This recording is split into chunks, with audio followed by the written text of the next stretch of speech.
Nagsimula itong farm namin noong 2017. Dalawang linyada lang ang gamit namin dati. Ang bloodline namin dito sa Mayresita Country Farm ay ang Yellow-Legged Dutch, Oregon Gray, Lazy Roundhead. Meron na rin kami ngayong Dan Miller Dome, 5K Sweater at saka ang Silver Bullet Kelso. Ako nga pala si Michael Odasco, ang farm manager ng Mayresita Country Farm dito sa Sitio Baylan, Mabuhay, Roas Oriental, Mindoro.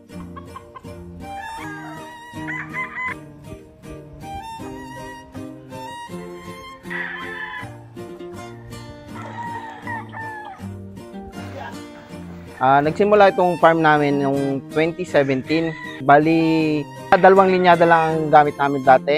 Ang Yellow-Legged Dutch ni Doyet Lapido at saka ang kanyang Lazy Roundhead. Bali, ang bloodline namin dito sa Mayresita Country Farm ay ang Yellow-Legged Dutch, ang Oregon Gray, Lazy Roundhead. Meron na rin kami ngayong Dan Miller Dome, 5K Sweater at saka ang Silver Bullet Kelso. Bali, ang layunin ng farm na ito, kaya namin tinatag ito ay para sa pang-commercial talaga. Ang balak po talaga namin, magparami ng manok, tapos ibibenta.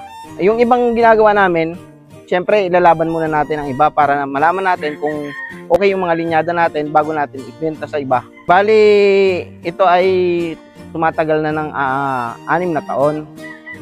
Nung una, kakonti pa lang yung mga production namin. Pero habang tumatagal, dumadami ang pangangailangan ng iba, maraming kumukuha sa atin. Kaya nagpo-produce na rin kami, mga siguro nasa 500 to 600 a year. Pero ngayon, binabalak namin, nahigitan pa yon, gawing pang mas mataas, mga 1,000, mga ganon. Depende sa pangangailangan ng ating mga nangangailangan mga sabungero. Bali, ang patukan naman natin sa ating mga alaga na ito ay mula day old, pagkasilang nito ay ginagamitan ko ito ng Integra 1000 mula pagkapisa hanggang 1 buwan. After nun, magpapalit ako ng Integra 2000 hanggang 2.5 months siya. At pagkatapos nun, papalitan ko siya ng Integra 25 mula 3 buwan hanggang 6 na buwan siya.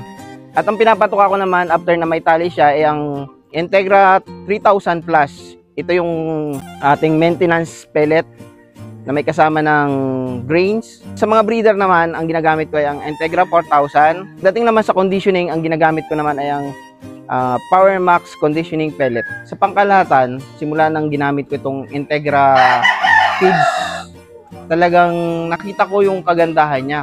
Kasi napakabango ng Integra, talagang gustong-gusto ng ating mga manok. Meron pa itong Immune Booster plus meron pa itong probiotic na nakakatulong sa pag-develop ng ating mga manok, mga muscles niya, at nadadagdagan pa resistensya ng ating mga alaga. Para dun sa mag-uumpisa pa lang sa pagmamanukan, ang masasabi ko lang ay tamang materyales, tamang patuka, andyan ang Integra, yung BMEG, katulong natin yan. Tamang pagtingin at tamang facility. Yun lang. At talagang malayo ang mararating pagdating sa pagmamanukan. Ang sekreto lang po namin dito sa farm na ito, para po tayo makabenta at mapagkatiwalaan tayo, ay talagang maging honest tayo sa bawat i-breed natin.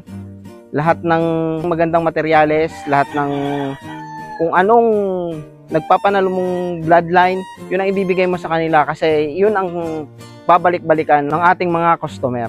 Kaya kung nakabot kayo hanggang sa dulo ng vlog na ito ay mag-comment lang kayo ng happy farming. Kaya you know the drill, this is your millennial farmer, ang Ilawan Adventure. At hanggang sa muli, paalam.